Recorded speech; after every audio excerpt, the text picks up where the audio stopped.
Doctor, you hit on the third leading cause of death in the United States, and I'm sure most of us could figure it's either heart-related or cancer or diabetes, things like that. Can you clue us into what that is and why?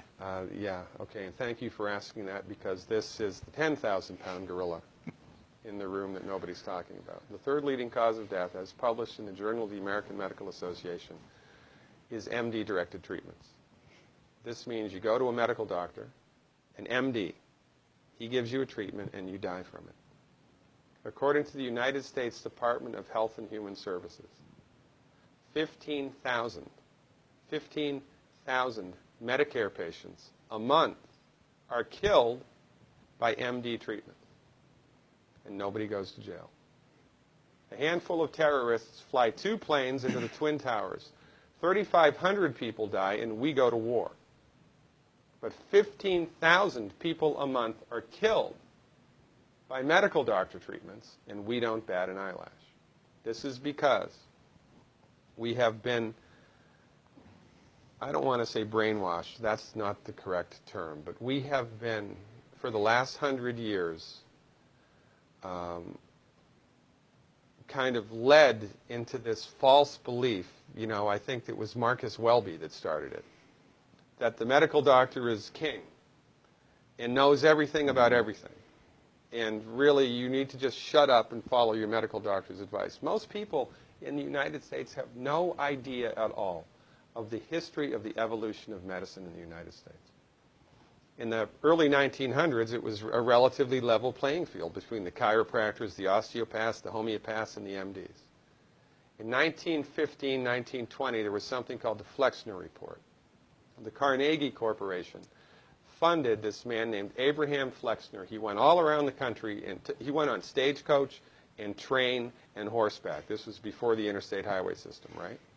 Took Flexner 5 years to do this. He went all around the country and did an inventory of all of the medical schools that prescribed drugs. He brought the list back to the Carnegies, who owned drug companies, and then the Carnegies and the Rockefellers gave millions of dollars of free money to the medical schools and hospitals in the United States that were prescribing drugs. That was the beginning of the end. After the Flexner Report, there was no more level playing field in the United States.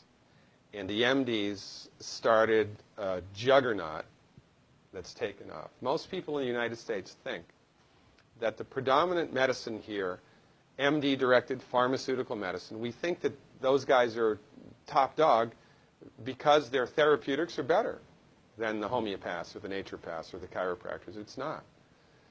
They're in the driver's seat because of political and financial coalitions that were built at the turn of the century that most people have no idea of at all. And it's a gigantic problem. And I mean, it's crazy, right? It's the third leading cause of death. And yet, when the government makes noise about messing with people's insurance, everybody freaks out. Mm-hmm. And that's a whole other thing to talk about, isn't it? Because what is medical insurance? When you buy medical insurance, what are you doing? You're betting that you're going to get so sick you will not be able to afford it. Mm-hmm. Right? Yeah. Right. And then, so you pay good money every month to gain access to a system of medicine that's the third leading cause of death in the United States.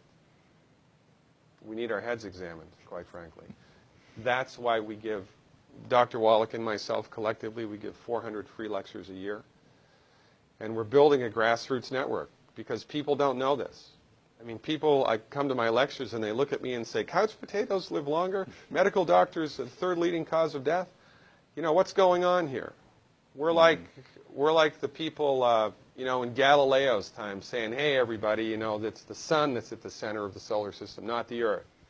Well, hey, everybody, the Earth is round, it's not flat. Or, hey, everybody, slavery's a bad thing. Right? This is we have a social agenda here. Why do we have a social agenda? Because people are suffering needlessly. You wouldn't believe, as God is my witness, you would not believe the things that I've seen people recover from in holistic medicine. The body's ability to fix itself is remarkable. And most of the time, all that the body needs to do that is the raw materials that it needs to do that. And we need to stop eating food that's hurting the body. You know, if you put diesel fuel in an unleaded engine, even if it's a brand new Ferrari, it's going to run like crap if it runs at all. And there's nothing wrong with the car, it just had the wrong fuel. It's the same with the human body. You give the human body the raw materials that it needs, clean up the diet, Superman, Superwoman. And you know, if you don't get to super status, then at least your blood pressure normalizes, at least your arthritis goes away, at least your anxiety and panic attacks go away, and you can sleep through the night.